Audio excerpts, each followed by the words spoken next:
everybody. Welcome to our DIY Halloween series. Today we're going to be talking about basic hoods. So the hood is something that you can use for so many costumes. I've used them for all my kids' costumes. You can use them for adult costumes as well.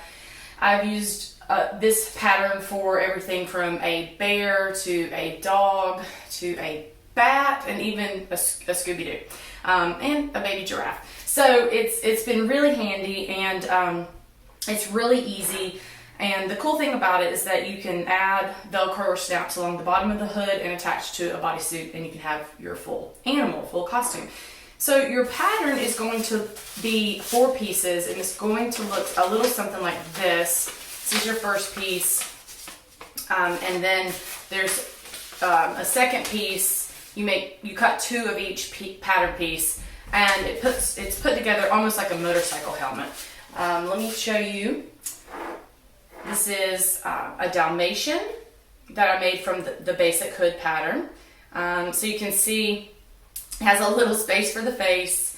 I added some ears in the seams and stitched those down, added some dots and a little collar and a bone, and I have my Dalmatian. Another example is a bear. This one's really cute. It's a faux fur. And then for these ears, it's just a basic, almost hill shape.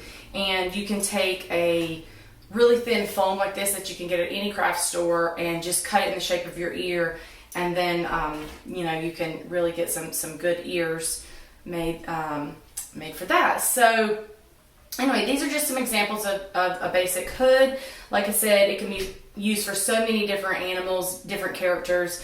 It's really easy. It's basically 2 seams, a few more if you want to add some ears.